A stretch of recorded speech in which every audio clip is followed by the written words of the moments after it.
Transmitimos desde el Palacio de Miraflores a propósito de una importante videoconferencia y rueda de prensa con medios nacionales e internacionales. Este 17 de febrero de 2021, el presidente constitucional de la República Bolivariana de Venezuela, Nicolás Maduro Moros, estará dirigiendo esta importante conferencia de prensa. Hemos destacado con medios nacionales e internacionales. Estarán participando en el Salón Simón Bolívar desde el Palacio de Miraflores.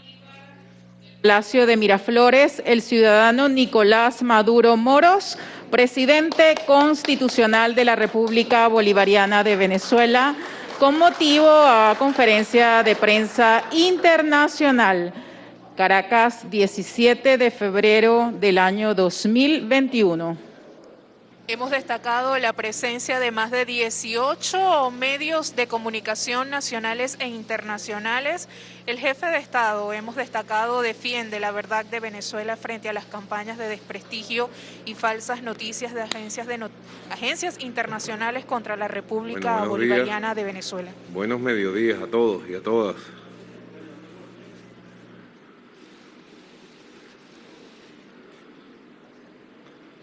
Miércoles de ceniza hoy.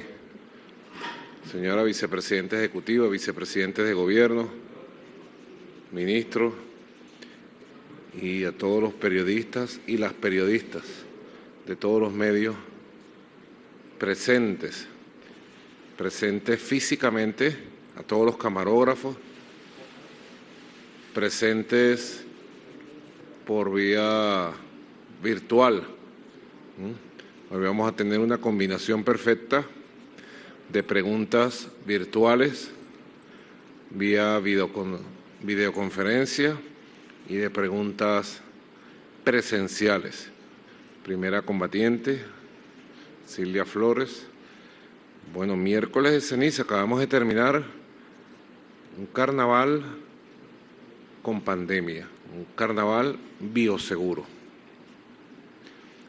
de flexibilización.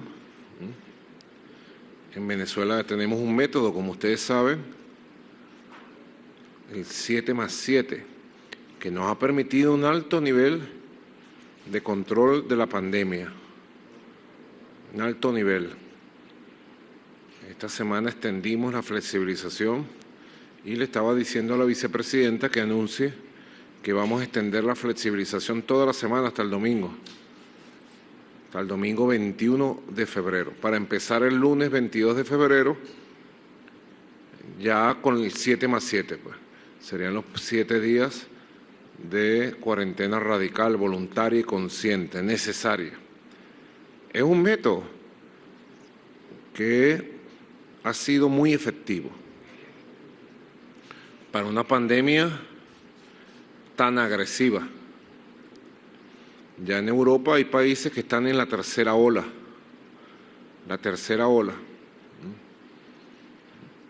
En Estados Unidos la segunda gran ola no ha pasado todavía. En Colombia ha hecho estragos, millones de casos, miles y miles de fallecidos, abandono total del pueblo. En Brasil ya se sabe, es un escándalo mundial Brasil. El abandono del pueblo, la irresponsabilidad de Jair Bolsonaro frente a la pandemia. Y nosotros, bueno, hemos aprendido de todas las experiencias, la experiencia de Vietnam, la experiencia de la China, la experiencia inicial de algunos países que después abandonaron los métodos correctos. Y hemos combinado este método 7+7. Felicito a los periodistas y a los camarógrafos porque todos están negativos. Les hicimos el PCR a todos, van felices. Ahora a cuidarse, como uno sale negativo uno queda contentico. Uno queda contento, bueno, a cuidarse.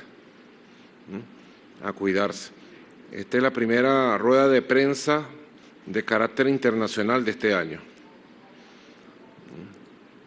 Un año donde nos hemos planteado grandes metas en medio de la pandemia, porque que nadie se llame engaño, la pandemia va a marcar buena parte de este año 2021.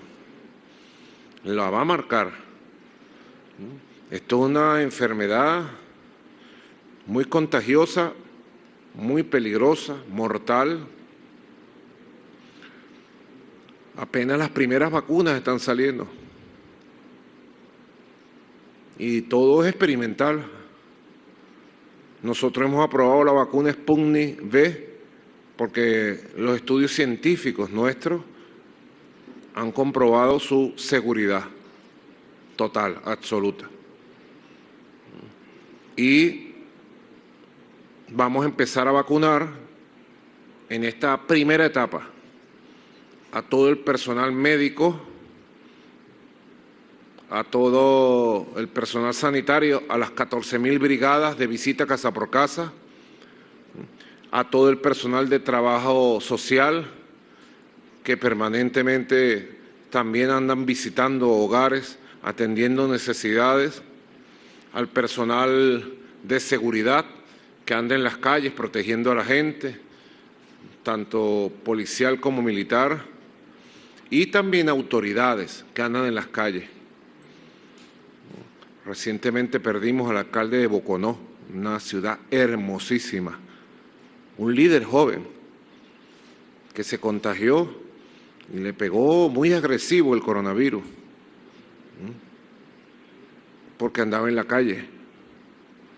Por allá por el mes de julio perdimos al jefe de gobierno de Caracas, un gran líder de la revolución, compañero Darío Vivas. Recientemente habíamos perdido al alcalde de Pampán, también allá en la Bella Trujillo. Perdimos un diputado joven de 35 años de Maracaibo, Giancarlos Martínez. Entonces también en el plan de vacunación va incluido autoridades que por su trabajo justifica su actividad de calle, su protección especial para que el Estado continúe su marcha, para continuar el trabajo. Igualmente los diputados y diputadas van a ser vacunados. En esta primera etapa, yo siempre dije, será para abril, calculando con los equipos estadísticos de planificación, los equipos científicos, los equipos médicos, calculando el acceso a la vacuna, la producción de vacunas.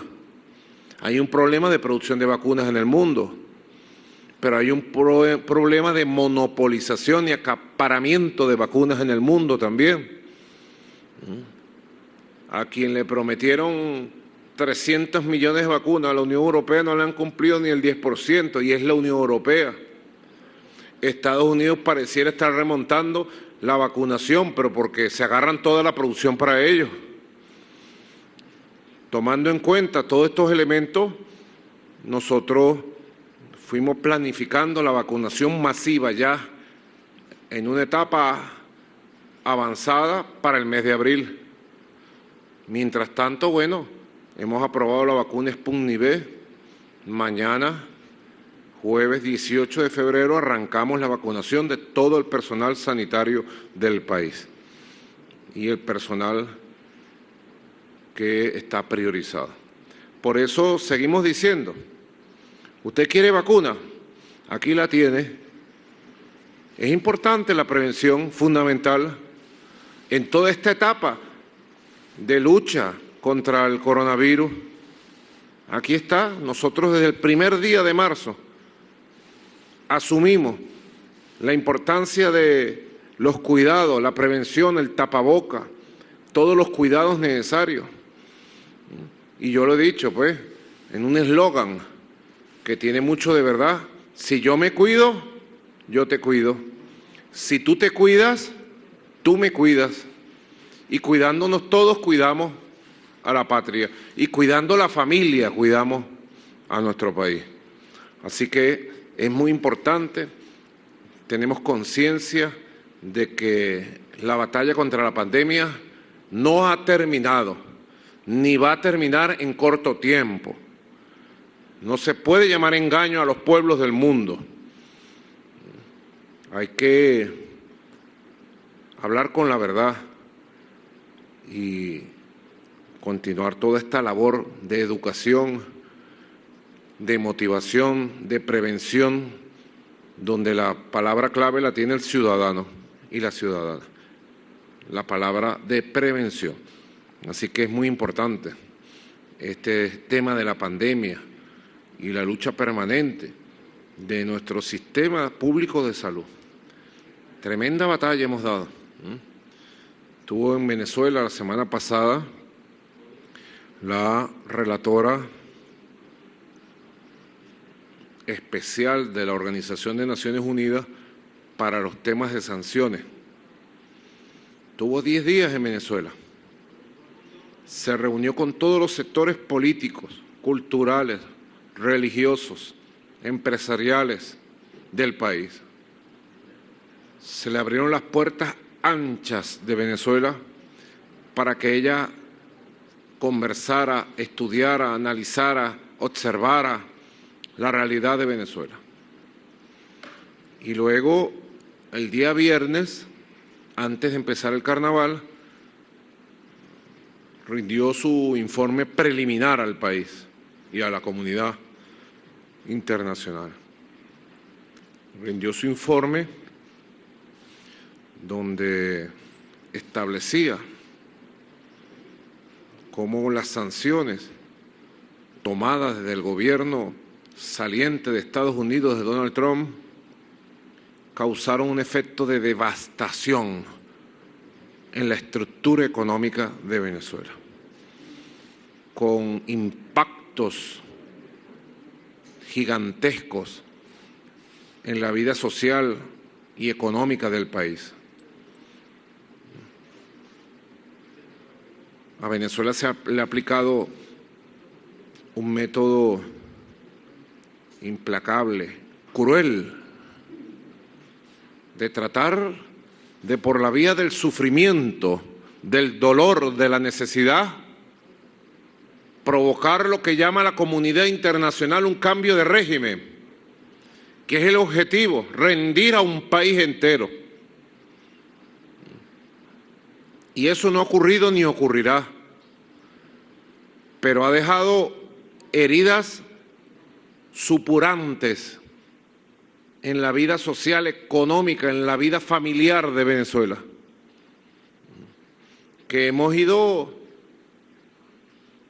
aliviando paulatinamente, aliviando.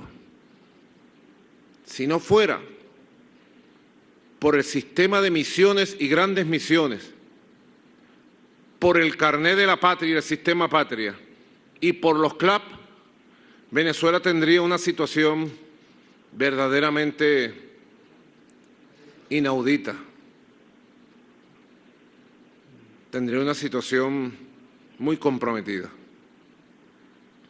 Venezuela ha podido resistir porque tiene un sistema que responde a un estado social de bienestar, que está vulnerado, tiroteado, herido, tasajeado, pero que está, para garantizar la salud pública, la educación pública, la cultura, la vivienda, el derecho a la alimentación, el derecho al trabajo y el vulnerado derecho al ingreso de los trabajadores y de la familia. Combinadas todas las políticas sociales van permitiendo hacer llevadera una situación de lucha por la dignidad y la independencia de nuestro país. Y la batalla que da Venezuela la da por Venezuela y por la humanidad. La batalla que damos nosotros contra esa filosofía criminal de la tortura a través de las sanciones, esa filosofía criminal de la guerra económica contra los pueblos, es una batalla que damos por nosotros, por América Latina y por la humanidad entera. Porque la humanidad tiene que plantarse y decir, ya basta de hegemonismo, de amenazas, de imperios, ya basta de la ley del más fuerte, del cowboy, que persigue, que tortura, que desaparece pueblos, ya basta de guerras militares, pero ya basta de guerras económicas también. La humanidad tiene que abrirse paso a una nueva situación, Y así lo creemos.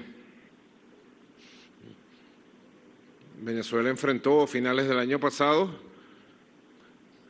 vivió el proceso electoral de renovación de las autoridades parlamentarias del Parlamento Nacional. Se eligieron 277 diputados y diputadas.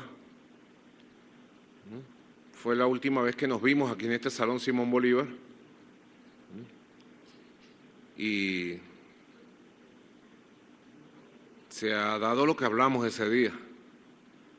La Asamblea Nacional se instaló el 5 de enero y del 5 de enero al día de hoy han pasado 5 semanas y la Asamblea ha generado una dinámica nueva, una dinámica política de diálogo, de inclusión.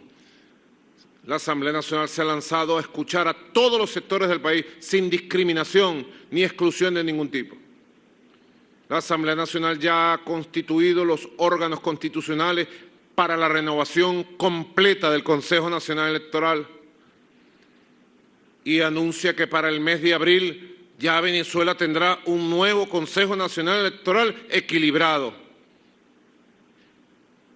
para el fortalecimiento de las instituciones democráticas.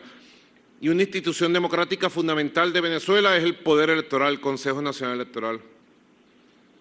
Además, anuncian un compendio de leyes vinculadas a la economía, a las finanzas, al comercio, a los derechos sociales, a los derechos de la mujer, a los derechos de la juventud.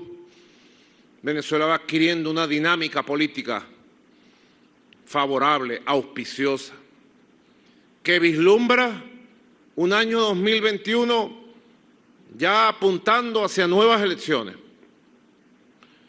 Nosotros, saben ustedes, en 20 años, 21 años de revolución, hemos tenido un récord mundial. Uno se lo cuenta a la gente de otros países y no lo creen.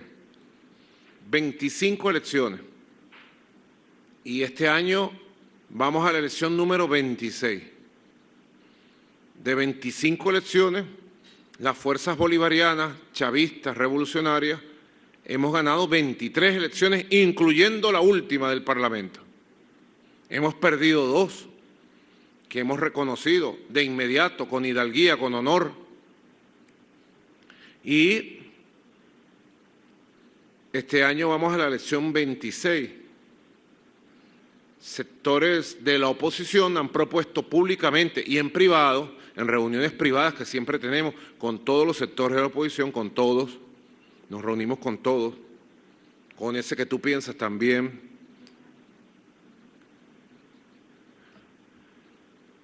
También nos reunimos.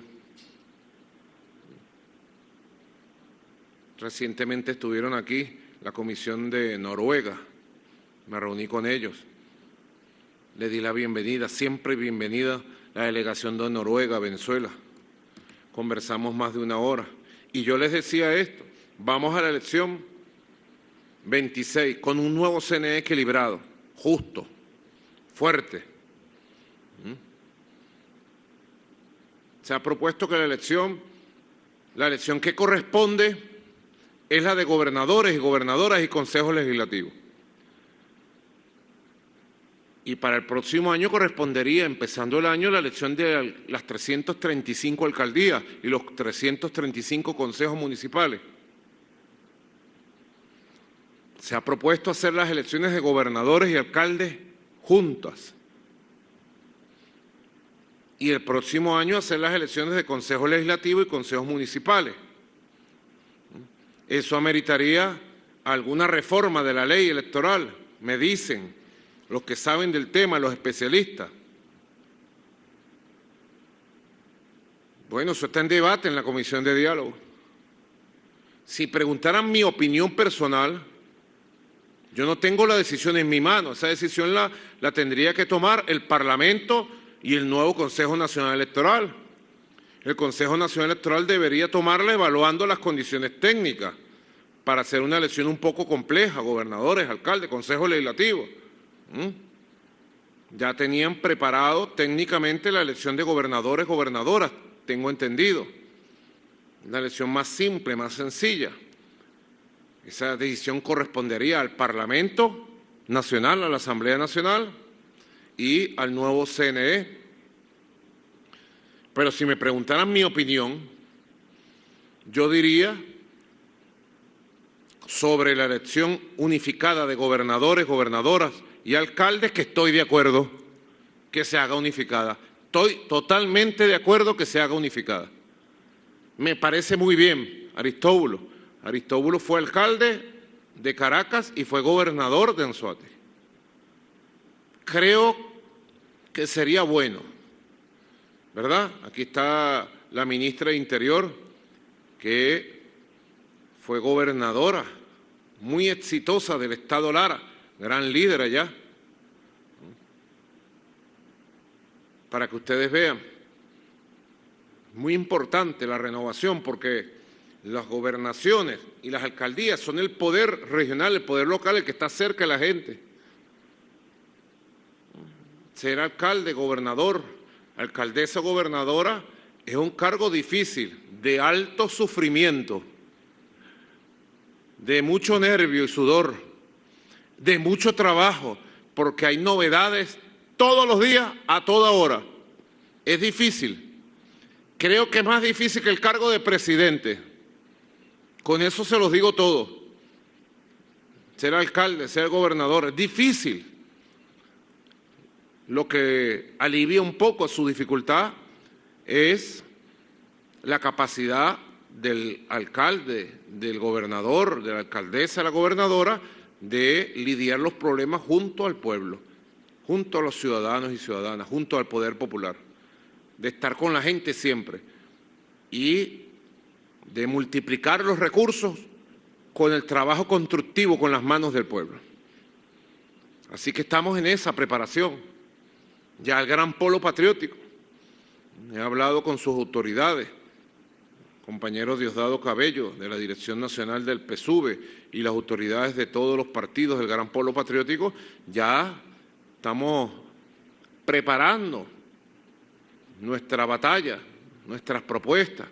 Y en los sectores de oposición también, yo diría que el 95% de los líderes de oposición en los estados y municipios quieren postularse. Reivindican el derecho a ser alcaldes y gobernadores, alcaldesas y gobernadoras. Y creen que pueden ganar, y pueden ganar algunos estados y algunos municipios, claro que sí, lo pueden ganar. Yo los aliento a que logremos un gran acuerdo nacional en el marco de la Mesa de Diálogo y Paz de la Asamblea Nacional para unas elecciones de gobernadores y alcaldes inclusivas, incluyentes, participativas, protagónicas. Hago mi llamado en esta rueda de prensa para obrar en las mejores y mayores garantías electorales nacionales e internacionales para un proceso electoral que sea una fiesta, donde se elijan con el voto del pueblo, con la soberanía popular, gobernadores, gobernadoras, alcaldes y alcaldesas. Así que Venezuela sigue su rumbo, sigue su marcha y me da mucha alegría estar aquí frente a ustedes para contestar todas las preguntas que ustedes quieran hacer sobre nuestro país y más allá de la frontera, sobre el mundo, si quieren preguntar. Buenas tardes a todos. Damos inicio al ciclo de preguntas pregrabadas con Radio John de Turquía, Selenay Taner. Hola Prezidente Nicolas Maduro, ben Türkiye'den, Yön Radyo'dan Selenay Taner. Sayın Başkan, bildiğiniz gibi Amerika Birleşik Devletleri'nin yeni başkanı Joe Biden oldu. Biden yönetimi özellikle uluslararası meselelerde Trump döneminde yapılan yanlışlardan kaçınılacağının altını çizdi. Ancak yine aynı Biden yönetimi yemin törenine sizi seçilmiş devlet başkanını çağırmak yerine sizi askeri darbeyle devirmek isteyen Guaido'yu davet etti. Sizce yeni Amerika Birleşik Devletleri yönetimi sizinle ilişki kurmaktan imtina ederek Venezuela'ya ambargo ve ekonomik yaptırımlar uygulamaya devam edecek mi? Sizin buradan Amerika Birleşik Devletleri ve dünya kamuoyuna bu konuyla ilgili yapacağınız bir çağrı var mı? Difícil leer las letricas, no fue buena idea. Siempre es bueno poner el sonido, porque televisor chiquitico. Ustedes no pudieron ver la pregunta. ¿Será que la ponen acá atrás para que ellos lo puedan ver?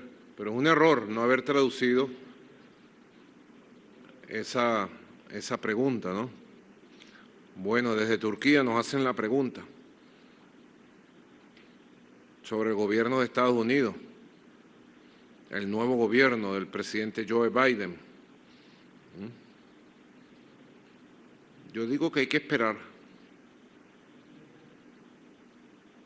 a ver cómo maneja el presidente de Estados Unidos su política hacia el mundo, cómo avanza, y su política hacia América Latina, el Caribe y sobre el tema de Venezuela. Esta semana que pasó salió un informe, el informe del GAO,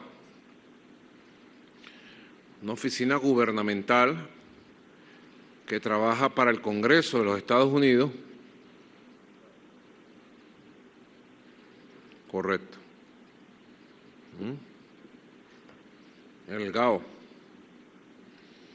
hace un reporte para el Congreso de Estados Unidos, United States Government Accountability Office, una oficina de contabilidad llamada así, que trabaja para el Congreso de Estados Unidos, pero hace informes para el gobierno y para los congresistas y senadores. Este informe del GAO es contundente, y el informe de la relatora especial, Alena Douham, también es contundente. Son dos informes contundentes sobre el carácter criminal de las sanciones contra Venezuela y cómo ha hecho sufrir a todo un país, a todo un pueblo. Es mentira que son sanciones individuales para personas. Ya Venezuela lo sabe, es mentira. Son acciones llamadas sanciones contra toda la economía, contra los ingresos del país. De verdad, son acciones fuera del marco de la legalidad mundial, como lo dice el informe de Naciones Unidas. Fuera del marco de la legalidad internacional, fuera del marco de la legalidad de la Organización de Naciones Unidas. Así que, bueno, esperemos que estas realidades lleguen a donde tienen que llegar y que en Estados Unidos sus sectores de poder político, sus sectores gobernantes, abran los ojos sobre la realidad de Venezuela. Yo espero que los sectores del poder político estadounidense abran sus ojos sobre Venezuela y se den cuenta de la política extremista, violenta, cruel que Donald Trump implantó contra nuestro país de manera alevosa. Eso es lo que espero.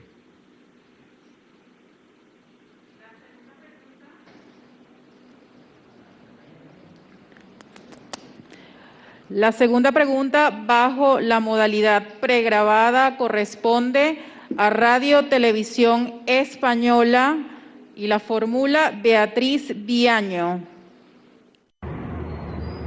Hola, me llamo Beatriz Viaño, soy la corresponsal de Radio Televisión Española en Colombia y me gustaría hacerle dos preguntas. Una es sobre el estatuto que acaba de aprobar el Gobierno de Colombia, que ha recibido el respaldo internacional, entre otros el aplauso del Papa Francisco, que permitirá a los migrantes venezolanos que entraron en Colombia antes del 31 de enero de este año regularizar su situación. No sé qué opina en concreto de este estatuto y también de la posibilidad de que cerca de 1 millón de migrantes regularicen su situación en Colombia y por lo tanto probablemente no retornen a Venezuela en los los próximos 10 años, y me gustaría saber también si esos ciudadanos van a conservar sus mismos derechos en Venezuela, habiéndose regularizado en Colombia. Mi segunda pregunta es que hace 2 años muchos países vaticinaban un cambio político en Venezuela y apoyaban a Juan Guaidó como presidente encargado. 2 años después usted sigue siendo presidente y además han recuperado el control de la Asamblea Nacional. Teniendo en cuenta las nuevas circunstancias, quisiera saber si usted va a tratar de recuperar los apoyos perdidos de la comunidad internacional. Muchas gracias. Un saludo desde Colombia.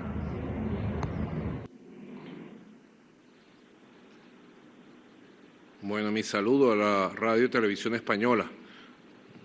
Soy un asiduo usuario de la televisión pública española y de otras televisoras de España.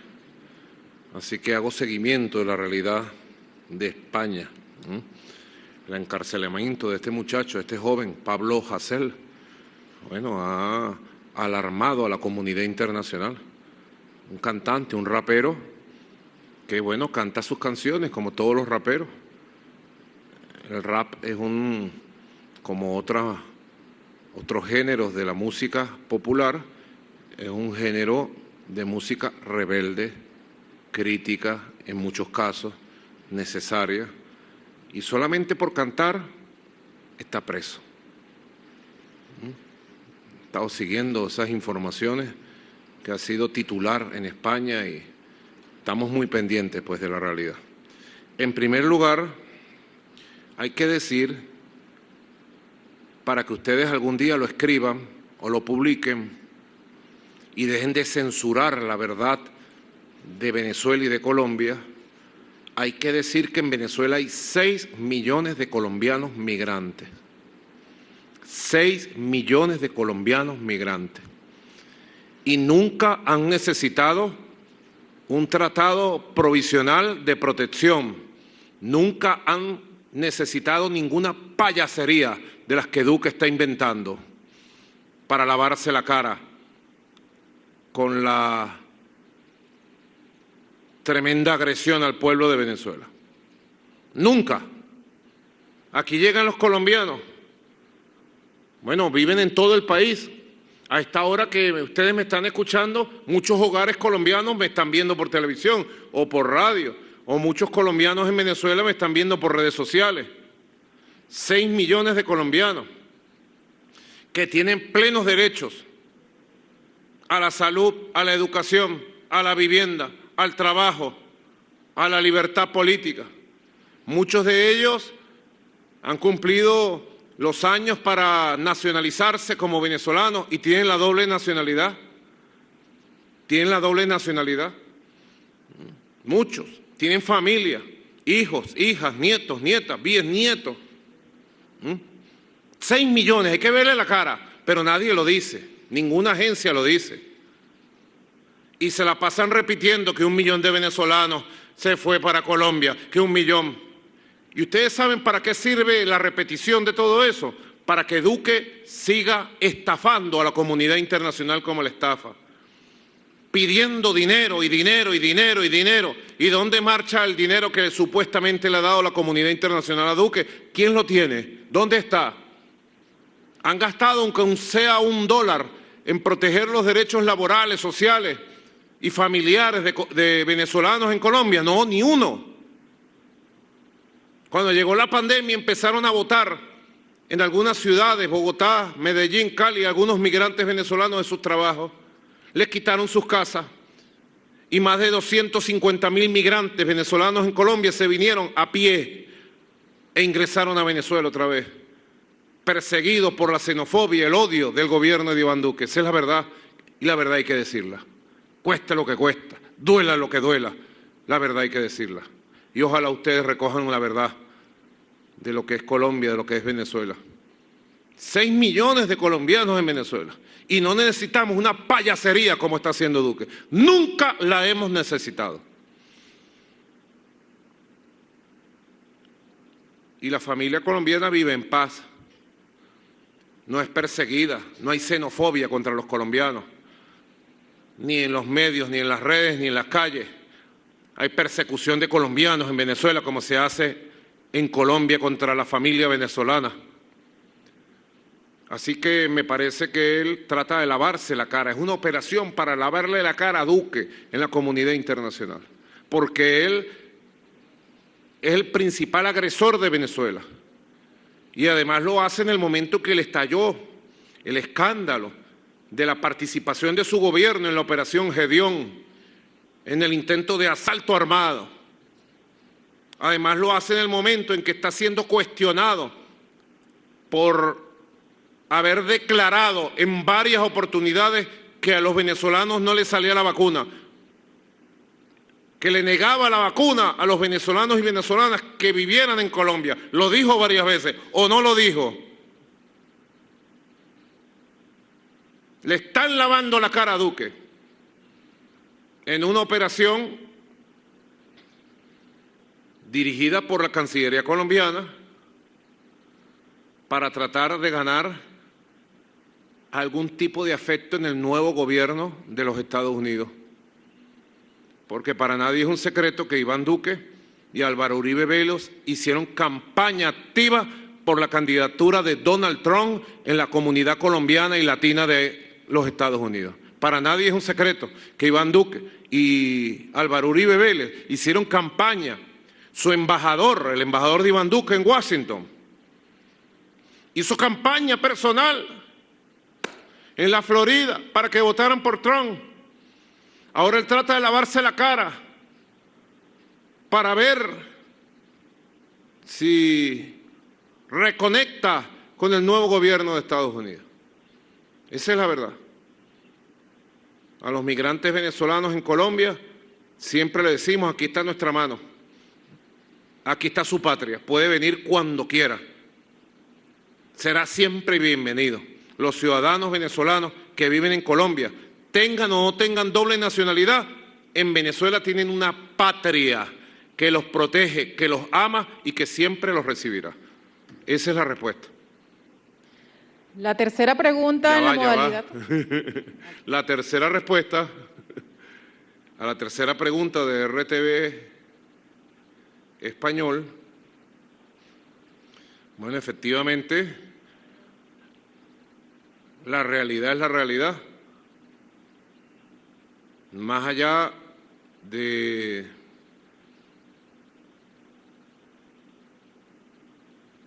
cómo pudiéramos calificar, más allá del intento de imponer en Venezuela un fantoche, siempre lo dijimos en el año 19, en el año 20 lo dijimos, aquí en Venezuela prevalecerá el Estado de Derecho, las instituciones democráticas, el gobierno legítimo, constitucional.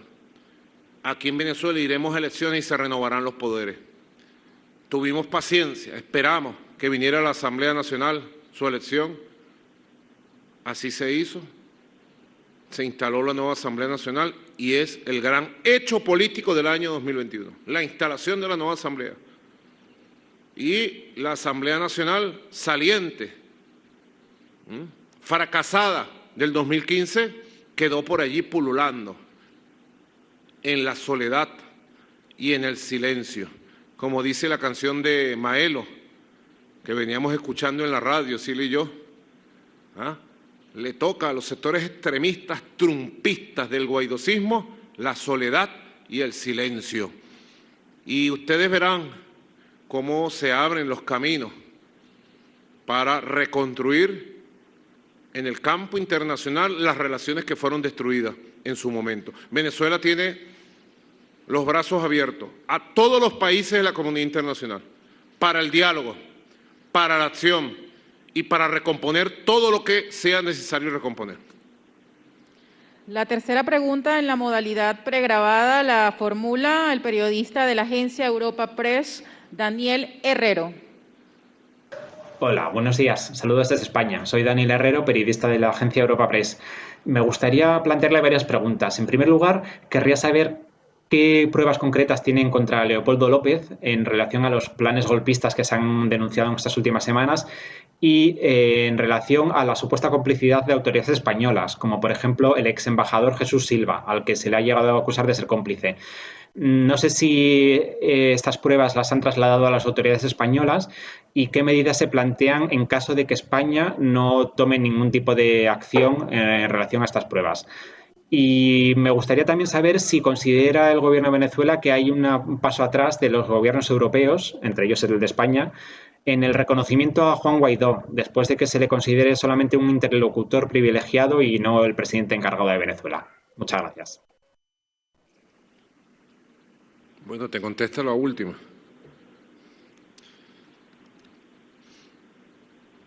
De verdad, verdadita. Ustedes quieren que hablemos con el corazón, que yo hable con el corazón sobre el tema de la Unión Europea y Guaidó. De verdad que no nos importa. De verdad, verdadita. Venezuela es Venezuela. Sus instituciones son instituciones. Nuestra dignidad y nuestro coraje y nuestra rebeldía está por encima de falsos reconocimientos de quien sea en este mundo, de quien sea. Que en Europa la realidad política empieza a ser leída desde otra visual. Bienvenida, bienvenida, pero no nos importa para nada lo que digan, para nada. Padrino, ¿cómo es el pensamiento del Libertador?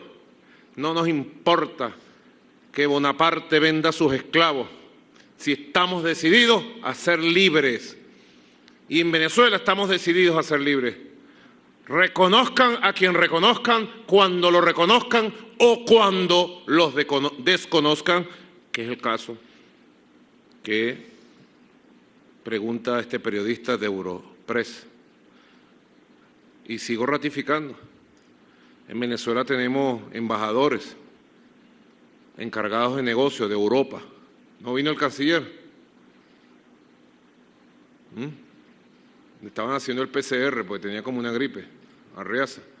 Averigua ahí cómo está, si salió negativo o positivo.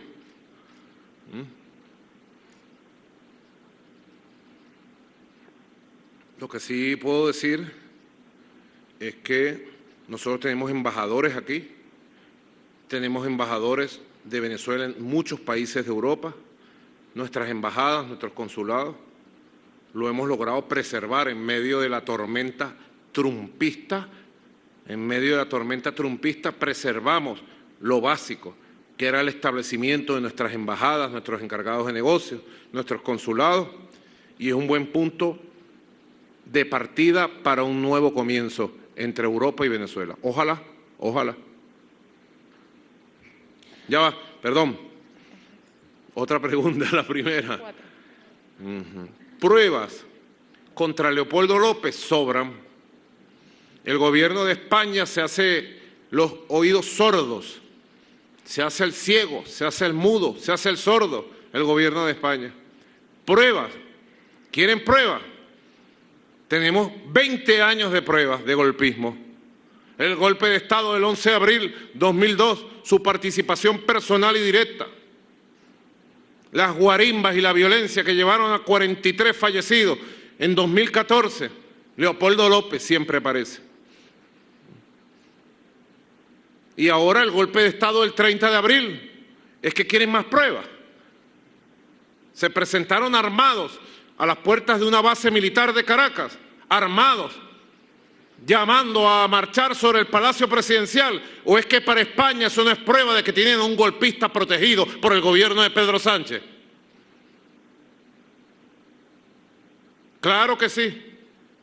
Leopoldo López es un prófugo de la justicia, juzgado por crímenes horrendos que se han hecho en el país y partícipe de todos los intentos de golpes de Estado que ha habido en los últimos 20 años en Venezuela.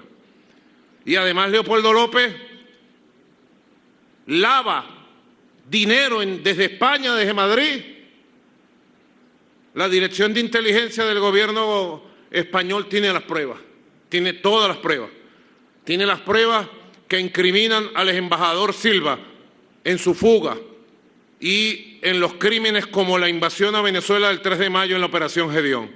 Esa Operación Gedeón se dirigió con la participación del embajador Silva como protector, como correo personal para impulsar esa invasión a Venezuela. Son muchas las pruebas.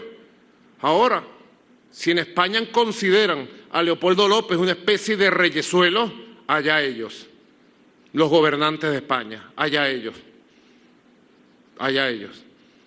pero están protegiendo a un fascista, a un golpista y a un criminal que maneja millones de dólares en paraísos fiscales y mueve dinero para allá, para acá. Vamos a ver si la Hacienda española, siendo residente en Madrid, la Hacienda española lo obliga a pagar impuestos o él va a burlar también el sistema de impuestos como criminal que es en España, que es un sistema de impuestos profesional, fuerte, severo.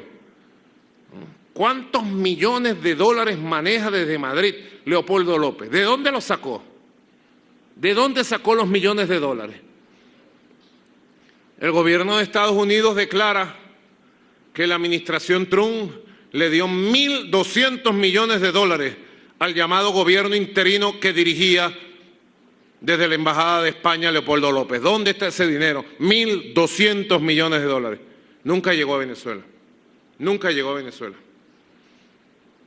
Ahí están las pruebas. Pruebas sobran. Lo que falta es coraje en Pedro Sánchez y el gobierno de España. Coraje le falta. Y decisión para luchar contra el fascismo de verdad. La cuarta pregunta pregrabada la realiza por la agencia Rosilla Segovnia de Rusia, Daria Stanislavets. Buenos días, señor presidente. Me llamo Daria Stanislavets, soy periodista de la agencia de noticias de Rusia, RIA Novosti. La semana pasada, Venezuela recibió el primer lote de vacuna rusa. Quería preguntar si ya se empezó la vacunación de médicos o de otras personas en Venezuela con esta vacuna. Y además usted dijo que quería también vacunarse con nuestra vacuna. ¿Cuándo tiene pensado hacerlo? Muchas gracias. Bueno, sí me voy a vacunar con la vacuna Sputnik V, sí leyó. Bueno, apenas podamos. En las prioridades, en la llegada de la vacuna, decidiremos el momento en que nos vacunamos los dos. Claro que sí, por la fortaleza científica de esta vacuna. Yo creo que hasta este momento, es la vacuna más avanzada, la mejor vacuna del mundo, la Sputnik V. No me queda ninguna duda. Conozco bastante del tema. He conversado con especialistas aquí en el mundo y hemos pedido opinión de infectólogos y de expertos en esta materia en el mundo entero. Hemos comparado con otros países y sin lugar a dudas la Sputnik V es la vacuna más segura del mundo. Vamos a empezar a vacunar mañana, jueves 18 de enero, arranca la vacunación en Venezuela. Yo siempre dije que la vacunación masiva venía en abril, haciendo estos cálculos, y creo que más o menos en abril ya estaremos en una fase avanzada de vacunación masiva, para que todos y todas se vacunen. Estamos también estudiando otras vacunas. Todas las vacunas que hay en el mundo las estamos estudiando, y será nuestro Instituto Nacional de Higiene quien dé la última palabra de las vacunas que se aprueban para el uso en Venezuela. Ahora sí. Iniciamos el ciclo de preguntas con los periodistas que se encuentran en el salón con The Washington Post de Estados Unidos, Ana Herrero. Buenas ttardes. Tengo 3 preguntas con respecto a varias cosas que comentó desde el principio. La primera, con respecto a la relación con el gobierno de Estados Unidos y el presidente electo John Biden, ¿ha habido algún contacto fuera de cámara, algún contacto directo entre el gobierno de Venezuela y el gobierno de Estados Unidos? ¿Ha empezado ese tipo de conversación? Y si es así, ¿se ha planteado directamente que levanten las sanciones a cambio, tal vez del gobierno venezolano, dar ciertos pasos? Una mesa de negociación, pero directa, entre los dos gobiernos. Esa sería la primera pregunta. Luego, con respecto a la vacunación, a ver si puede decir exactamente cuál es el cronograma de vacunación. ¿Quiénes se van a vacunar primero? ¿Cuántas personas? Solamente llegaron 100.000 dosis. ¿Cuándo llegarían las demás? Y teniendo en cuenta lo que dijo sobre el problema que hay con las vacunas a nivel mundial, ¿usted permitiría el desarrollo de un mercado privado que importe las vacunas? No estamos hablando de mercado negro, estamos hablando tal vez de empresas privadas que pudiesen traer las vacunas en paralelo con el gobierno. La última pregunta es que desde el año pasado, y el año pasado en Argentina se aprobó una ley sobre el aborto, que despenaliza el aborto, y esa ley trajo varias consecuencias en muchos movimientos feministas alrededor, en toda América Latina. En México también se está discutiendo. Desde aquí, esa ley fue propuesta desde el Ejecutivo, y entendemos que eso es una cuestión legislativa, pero desde el Ejecutivo usted estaría dispuesto a iniciar el debate de una ley de despenalización del aborto, y en ese mismo sentido también estaría dispuesto a iniciar el debate con respecto a una ley sobre matrimonio igualitario, que serían como, o parecieran ser, las dos grandes deudas del gobierno. Bueno, sobre esa última pregunta, es potestad absoluta de la Asamblea Nacional. No lo tenemos en la agenda de las prioridades tan urgentes y apremiantes que tenemos en la economía, en el comercio, en el petróleo, en la pandemia. Estamos concentrados 24 horas del día. Ya le toca, en la libertad de su ser, a la Asamblea Nacional debatir todos los temas. No hay temas tabú en Venezuela. En todo caso, hay distintas corrientes de opinión y a todas hay que respetarlas sobre estos temas. Sobre la primera pregunta,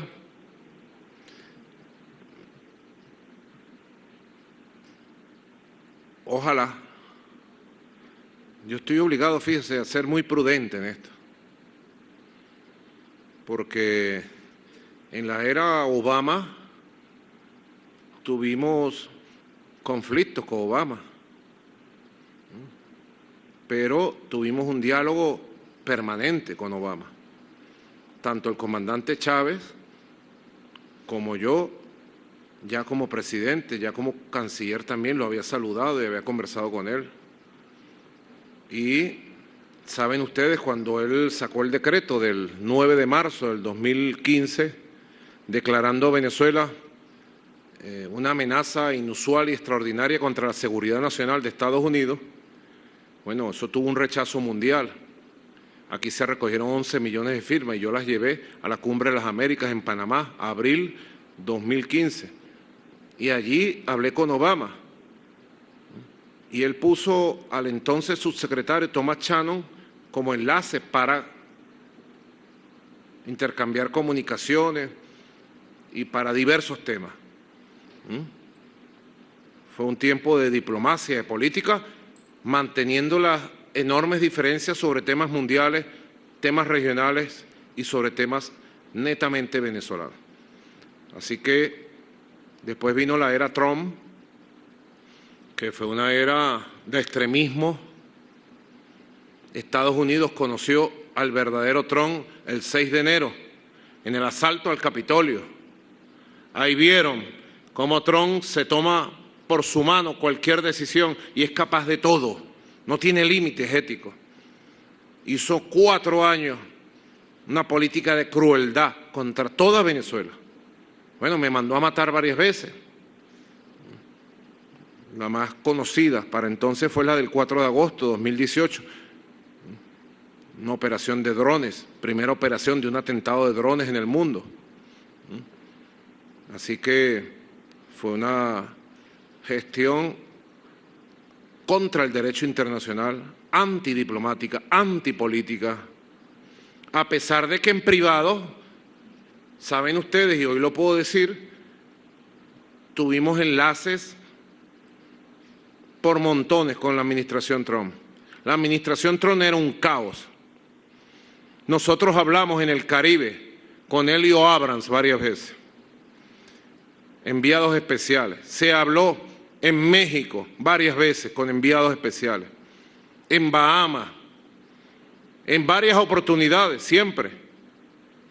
Y el Trump que nos presentaban en las reuniones privadas y secretas era el Trump bonachón, que quería resolver los problemas con Venezuela, que quería dialogar y sentarse a hablar conmigo.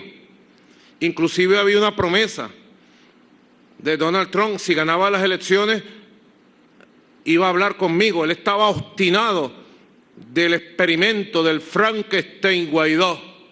Estaba obstinado del experimento Guaidó de Donald Trump y quería una relación directa conmigo.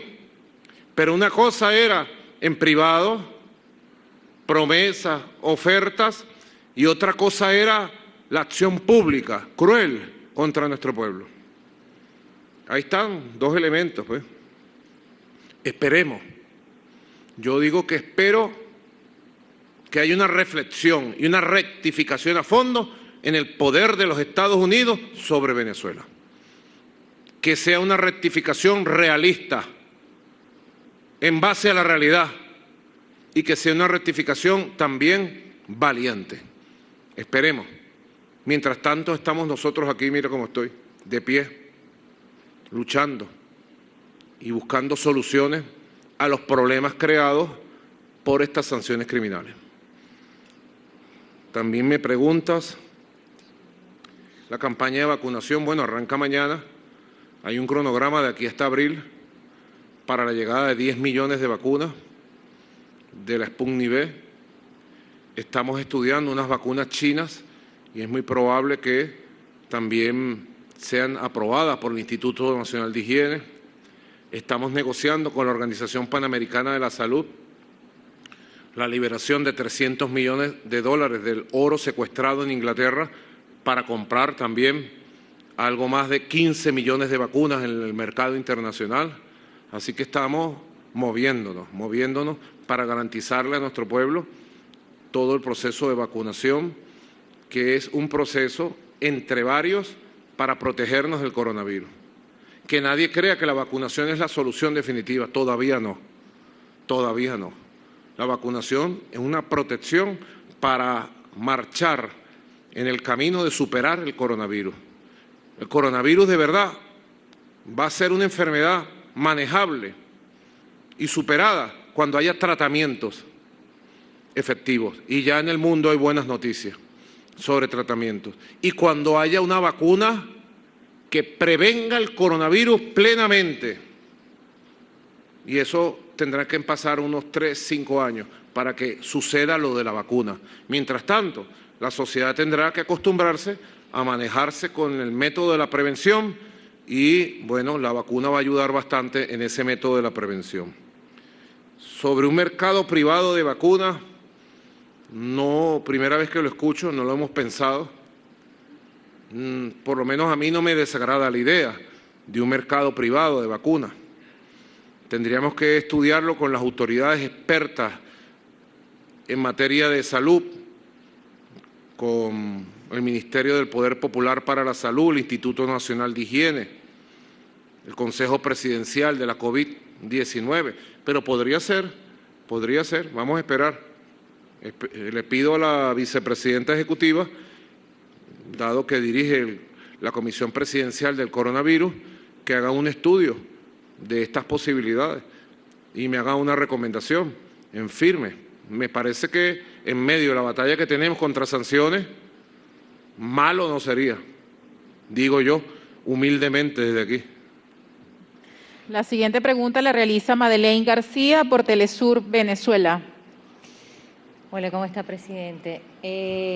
Bueno, recientemente, como usted ha dicho, estuvo acá la relatora independiente de Naciones Unidas y entre su informe coincide con las denuncias del gobierno de Venezuela sobre violación de derechos humanos. ¿En qué estatus se encuentra la denuncia que hizo Venezuela ante la Corte Penal de Justicia contra Estados Unidos por crímenes de lesa humanidad? Y si además este informe tiene posibilidades de lograr derogar algunas sanciones de Estados Unidos. Y lo siguiente es que se cumplen también 55 años del Acuerdo de Ginebra, ¿cuál es el estatus del laudo arbitral con Guyana, toda vez que fue elevado ante la Corte Internacional de Justicia y Venezuela ha interpuesto también una solicitud para defender el derecho sobre el territorio. Correcto. Empiezo por la tercera pregunta. Hoy se cumplen 55 años del Acuerdo de Ginebra. Es un acuerdo único en la historia de las relaciones diplomáticas de la Organización de Naciones Unidas. Es un acuerdo con el respaldo del Consejo de Seguridad de Naciones Unidas. Es un acuerdo obligante entre las partes firmantes. ¿Quiénes firmaron el Acuerdo de Ginebra? Lo firmó el Reino Unido como potencia colonial ocupante de la entonces llamada Guyana Británica, que después evolucionó hacia la independiente Guyana, República Cooperativa de Guyana. Son los firmantes. Se estaba dando el proceso de descolonización de la Guyana Británica y en ese proceso el Reino Unido planteó una negociación con Venezuela, con la participación de la Organización de Naciones Unidas, y hace 55 años, un día como hoy, se firmó el Acuerdo de Ginebra, que es el marco obligante y rector de las negociaciones para la solución de la controversia de la Guayana Esequiba. No hay otro, no hay otro. Lo dice de manera explícita, tajante, taxativo el Acuerdo de Ginebra. La resolución del tema de la Guayana Esequiba tendrá que ser un acuerdo práctico que satisfaga a las dos partes, y ninguna sentencia judicial de ningún tribunal mundial jamás cumplirá ese mandato del acuerdo suscrito por las partes en controversia. Entonces era la potencia colonial ocupante, el Reino Unido, que antes de retirarse de la entonces Guayana Británica quería dejar resuelto el tema de la controversia del Esequibo.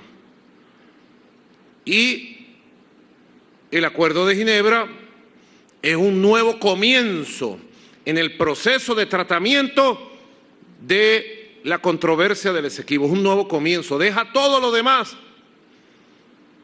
todo el siglo XX hacia atrás y todo el siglo XIX hacia atrás, queda borrado.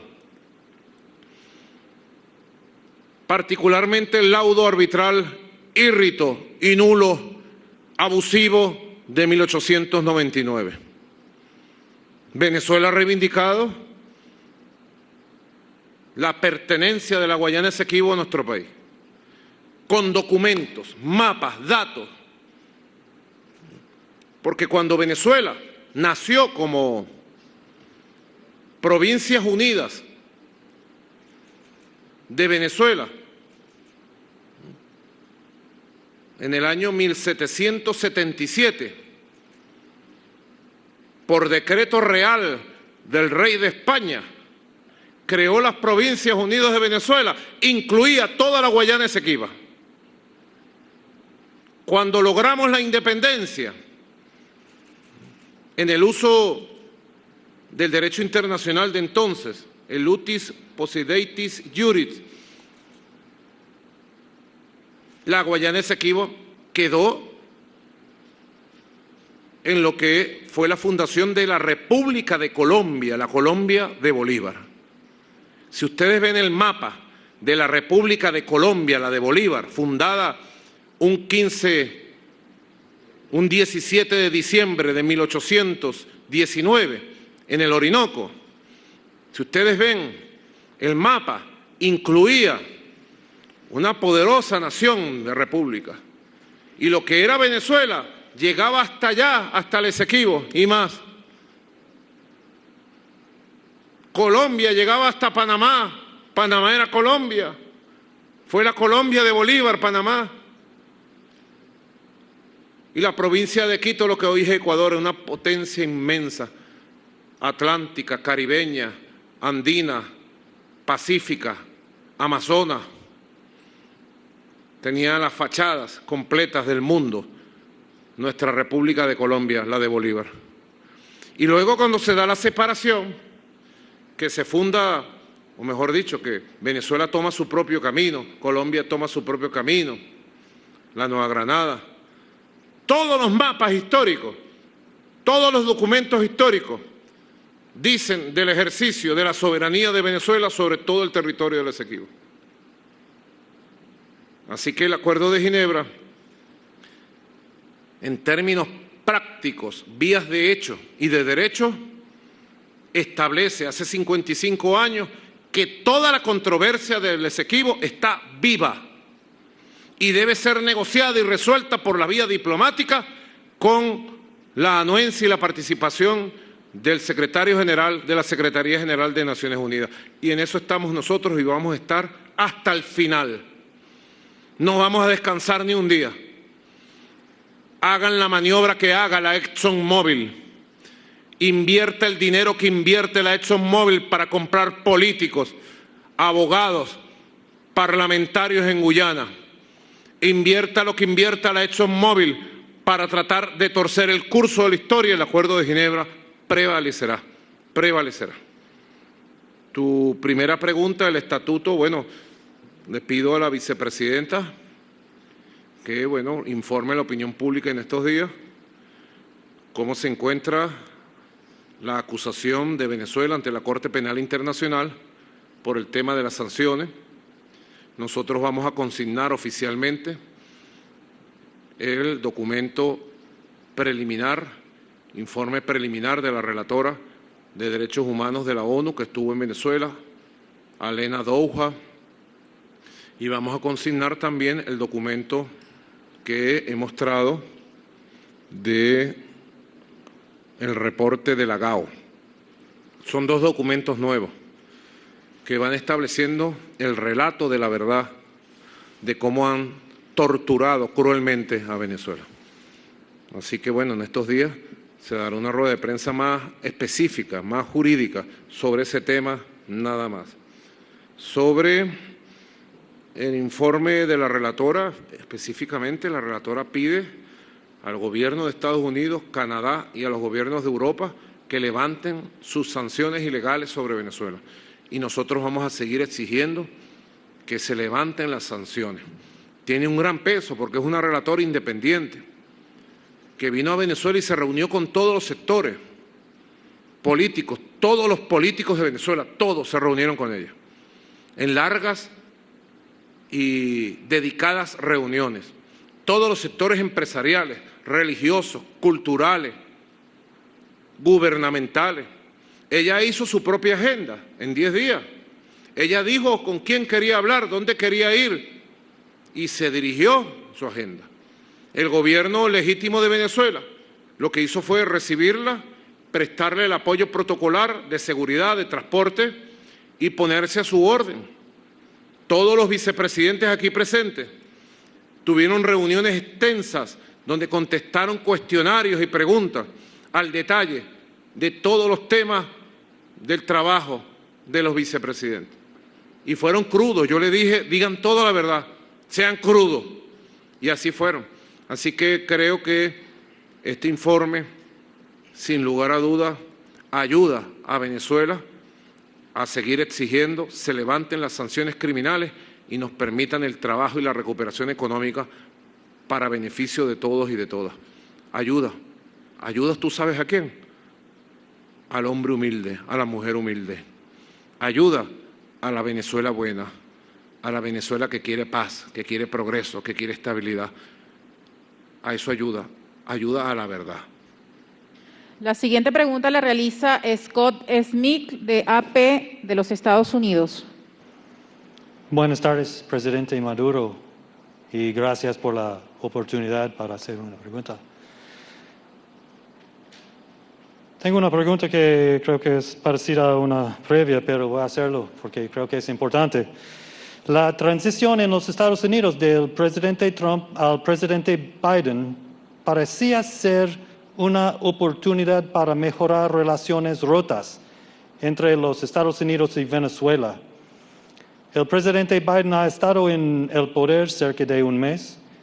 Su gobierno ha comenzado un diálogo con Washington hacia estabilizar relaciones y disminuir las sanciones. Y realmente existe una posibilidad de diálogo. Un portavoz del Departamento de Estado en Washington dijo recientemente que el presidente Biden y su vicepresidente Harris desean una transición pacífica del poder en Venezuela. El mismo comunicado le llamó a usted, entre comillas, dictador, descartando la posibilidad de conversaciones directas con usted. Teniendo en cuenta este tono procedente del Departamento del Estado, ¿hay ahora espacio para el diálogo con la administración Biden? Y como señal de buena voluntad entre su administración y la nueva administración de Biden, ¿se ha pensado la posible liberación de los estadounidenses presos en Venezuela, como los exgerentes de Citgo y otros? Gracias, presidente. Hay espacio para el diálogo. Siempre hay espacio para el diálogo. Nosotros siempre tenemos espacios para el diálogo. Lo que pasa es que cuando yo digo esto, hay sectores en Estados Unidos que lo interpretan como un gesto de debilidad o como que estuviéramos rogando de rodillas el diálogo. Ni debilidad ni ruego. No le rogamos a nosotros, a nadie en el mundo, nada. Ya se ha demostrado bastante dignidad y coraje en las posiciones de la Revolución Bolivariana. Bastante coraje, valentía en las posiciones de nuestro pueblo, de nuestra Fuerza Armada Nacional Bolivariana. Bastante conciencia. Nosotros somos, como yo siempre digo, somos de verdad como esta madera. Nosotros somos una realidad para este tiempo y para el tiempo futuro de Venezuela y de América Latina. Tenemos un proyecto, tenemos un ideal, tenemos una causa, la causa de Bolívar. Es un proyecto histórico de 200 años. Y se nos quiere menospreciar, maltratar. El lenguaje del vocero del Departamento de Estado es un lenguaje trumpista, no me cabe duda. Es un discurso trumpista. Se quedó pegado al pasado, el vocero del Departamento de Estado, un jovencito de paso. Bueno, esperemos. Si el vocero del Departamento de Estado es el que fija la política de Estados Unidos para el mundo, o la fija el jefe de Estado, Joe Biden, esperemos. Siempre habrá espacio para el diálogo. Quien quiera dialogar con nosotros, en privado, en público, cuando quiera, donde quiera y como quiera, estamos a disposición de un diálogo abierto, agenda abierta, diálogo inclusivo, para buscar la convivencia. La revolución bolivariana estará aquí siempre, este siglo XXI. Aquí estaremos. Hay una juventud formándose y esa juventud que tiene liderazgo y poder seguirá la bandera bolivariana, la bandera chavista hacia el futuro. Somos una realidad que no puede ser desconocida de un plumazo o por un vocero cualquiera de algún departamento. Somos una realidad poderosa. No por casualidad hemos ganado 23 elecciones de 25. Somos una realidad. Y si hay un poquito de sensatez en el poder de Estados Unidos, deben reconocer que somos una realidad. Y que además somos una realidad democrática. Más democrática que los propios Estados Unidos, porque aquí el presidente se elige de manera directa. El pueblo vota por el presidente y no se da el desorden ese que los colegios electorales demostraron que dejaron bien mal parada la democracia de Estados Unidos ante el mundo. Bien mal parada quedó. Y luego el asalto al Capitolio. Nadie en el mundo, mira, ¿cómo es que te llamas tú? John. Scott. ¿Tú eres estadounidense? Sí, señor. ¿De dónde? California, del norte de California, un pueblo se llama Manteca. Manteca. California, yo nunca he podido ir a California. Espero mi próximo viaje a Estados Unidos pasar por California. Conozco bien Nueva York, muy bien. He manejado, ¿verdad, Silvia? Nueva York, la he caminado bastante. Boston, Baltimore, Filadelfia. Miami, la calle 8 de Miami, me he sentado ahí. Hemos bailado en la calle 8, Silvia y yo, salsa. Yo conozco Estados Unidos, pero nadie en el siglo XXI, Scott, nadie en el mundo, ningún gobierno, por muy poderoso que sea el país, puede abrogarse el derecho de querer gobernar otro país, de querer imponerle reglas a otro país, de querer decirle a otro país si es democrático o si no es democrático. No. ¿Tú te imaginas el mundo haciendo eso con Estados Unidos? El día del asalto al Capitolio. O los 2 meses en donde no se sabía quién había ganado las elecciones. No, el mundo del siglo XXI tiene que ser el mundo del respeto a la autodeterminación de los pueblos, a la independencia de los estados, al derecho internacional. Así que en ese marco del respeto al derecho internacional, siempre habrá espacio para el diálogo, siempre. Ahora, el tema que tú dices no tiene una cosa que ver con otra. Una cosa es el diálogo, privado, público. Una cosa es la diplomacia. Y otra cosa es el caso de quienes han cometido delitos en Venezuela. Los 5 de Citgo han cometido graves delitos como venezolanos. ¿O es que tener la ciudadanía estadounidense en cualquier otro país del mundo da derecho a robar las cuentas públicas? Yo no soy juez ni soy fiscal y no debo meterme en este tema, pero cada vez que escucho de Estados Unidos que liberen a los 5 solamente pienso que son 5 venezolanos, más venezolanos que nosotros. Unos son de los barrios de Oriente y otros son de los barrios de Caracas. Venezolanos, venezolanitos. Algunos de ellos no saben hablar ni inglés, ¿oíste? No saben hablar ni inglés. Lo único que comenzaron a trabajar como agentes de la agencia de inteligencia, la CIA. Trabajaban para la CIA, infiltrados en Citgo. Trabajaban como agentes estadounidenses y los Estados Unidos le da atención de agente estadounidense preso en el exterior. Esa es la verdad. Pero son venezolanos. Esa es la verdad verdadera. Entonces, no tiene una cosa que ver con otra.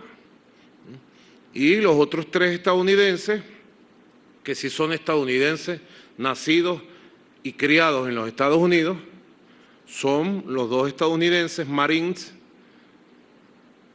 que participaron en la Operación Gedeón, están convictos y confesos, se acogieron al derecho de delación, de confesión, para ganar algún beneficio en la pena y, como todo el mundo sabe, y tú debes saberlo, Scott, confesaron, algunos videos salieron públicamente que venían a matarme. Venían a matar al presidente de Venezuela.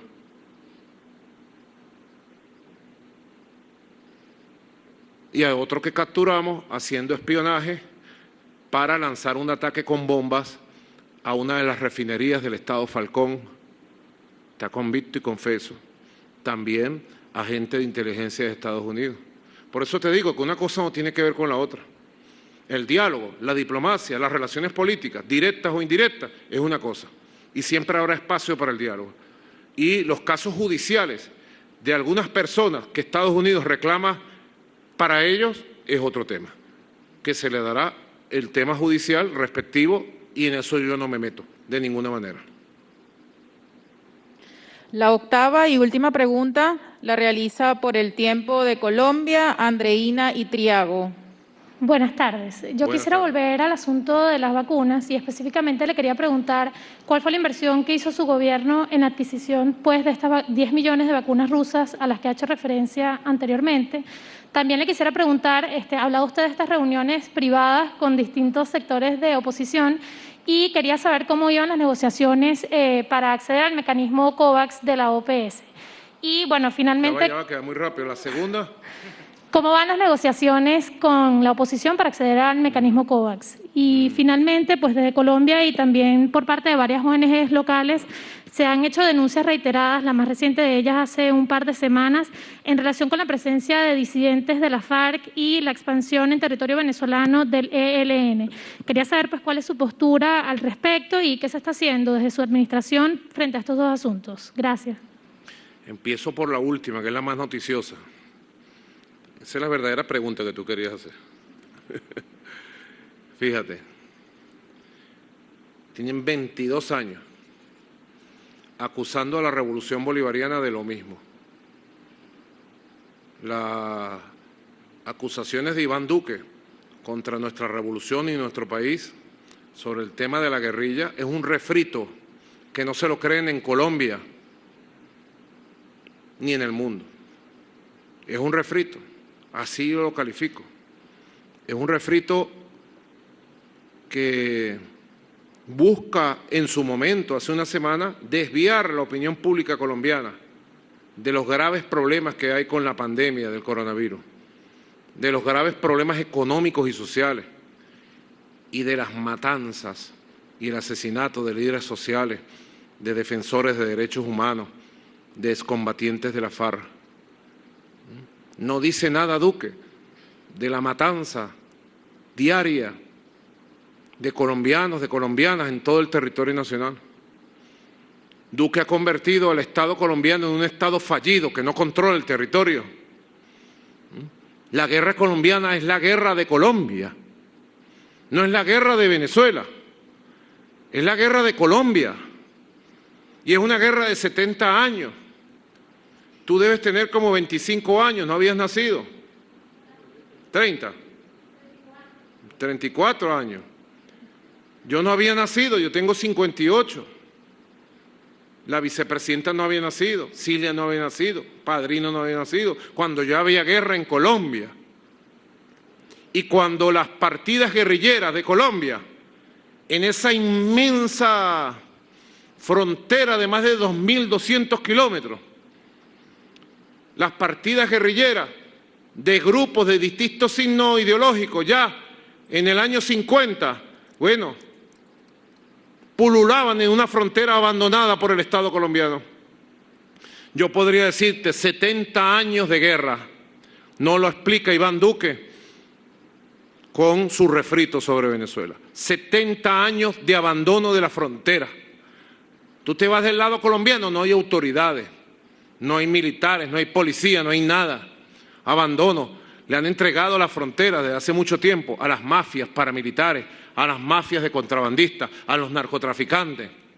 Y también en esa frontera está lo que queda de la guerrilla colombiana, los restos de la guerrilla colombiana.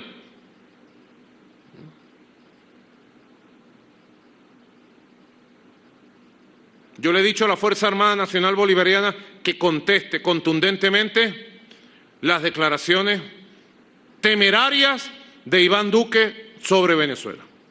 Que las conteste de palabra y que limpien los cañones de nuestros fusiles para contestarla en el plano que tengamos que contestarla si Iván Duque se atreve a violar la soberanía de Venezuela.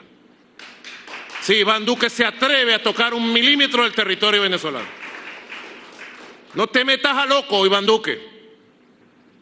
Conoce tus límites y respeta a Venezuela en el odio, en la obsesión que tiene sobre nuestro país. Que cuide su frontera, que proteja a los defensores de derechos humanos, a los líderes sociales, que proteja la vida de los excombatientes de la FARC. Eso es lo que tiene que hacer Iván Duque. Que deje de conspirar y disuelva los campamentos de paramilitares y mercenarios que tiene en Colombia para invadir Venezuela en sus sueños locos. Que disuelva los 5 campamentos que tiene en Colombia. Que deje de conspirar para asesinarme y asesinar a dirigentes de la Revolución Bolivariana. Esa es la verdad. Iván Duque es un tipo obsesionado en su odio contra Venezuela, obsesionado. A mí me cuenta gente que ha estado cerca de él, bueno, que él tiembla cuando habla de Maduro, cuando habla de Venezuela, tiembla de ira, de odio. y sobre todo porque le hemos demostrado siempre, durante todos estos años, todos sus planes, antes de que los ejecute, todos sus planes. Ojalá en Colombia algún día haya una investigación independiente sobre Iván Duque y el involucramiento de las fuerzas militares, policiales y de inteligencia para invadir a Venezuela, para hacer daño a Venezuela, para hacer ataques a nuestro país. Ojalá algún día hubiera una investigación independiente, porque hemos dado las coordenadas, hemos mostrado los nombres y tenemos mucho más, que en cualquier momento lo vamos a sacar. Esa es la verdad. Ojalá Iván Duque tomara en serio su papel de presidente y protegiera la frontera de Colombia. Él anuncia un comando especial. ¿Cuántos comandos especiales han anunciado en 70 años? Y todos han fracasado. ¿Por qué han fracasado en su lucha contra el narcotráfico? ¿Tú sabes por qué? Porque en Colombia gobierna el narcotráfico. Por eso. Colombia es el amparo y la protección de las mafias y las élites narcotraficantes del mundo. Es la verdad. Es la verdad. Y han querido hacerle daño a nuestro país. Nuestro país es un país de paz, pero es un pueblo de guerreros también. Así que, Iván Duque, no te equivoques con Venezuela. Somos un pueblo de guerreros, pero también somos un pueblo pacífico. Sobre la negociación de la Organización Panamericana de la Salud, bueno, esperamos que culmine de manera exitosa y favorable. Esa negociación está en pleno desarrollo. Nosotros dimos todo lo que teníamos que dar y solo estamos a la espera de que liberen los 300 millones de dólares del Banco de Inglaterra para comprar las vacunas. Por nuestra parte, nosotros hemos invertido 200 millones de dólares en la vacuna Sputnik V, en las 10 millones de vacunas que deben llegar en este cuatrimestre de manera progresiva. Esperemos que todo eso evolucione bien y la combinación de la Organización Panamericana de la Salud, el mecanismo COVAX, la combinación de las vacunas rusas y la combinación de la vacuna china y la combinación de la vacuna cubana, que debe estar lista para julio, nos permite a nosotros avanzar en el proceso de protección de nuestro pueblo en una enfermedad muy rara, muy difícil, muy contagiosa, muy mortal, pero que nosotros debemos seguir enfrentando. Así que esperamos que todo esto avance verdaderamente en el ritmo que lo estamos esperando. Bueno, les agradezco mucho. Ha habido 4 preguntas vía videoconferencia, 4 preguntas presenciales. Estas ruedas de prensa siempre son muy necesarias para que ustedes pregunten todo lo que tienen que preguntar. Ojalá nuestra palabra sea recogida por ustedes y nuestro canto de paz, nuestro llamado de esperanza al mundo llegue a donde tiene que llegar. Venezuela es un país noble, es un país de un pueblo muy especial, muy solidario, muy humano, y nuestro país merece un mejor futuro, un mejor destino. Así que les doy las gracias a todas y a todos y los felicito por haber salido negativo en el PCR. Gracias, muchas gracias. De esta manera culmina la conferencia de prensa internacional dirigida por el jefe de Estado venezolano Nicolás Maduro Moros. A los asistentes por su atención, muchísimas gracias. Pasen una feliz tarde.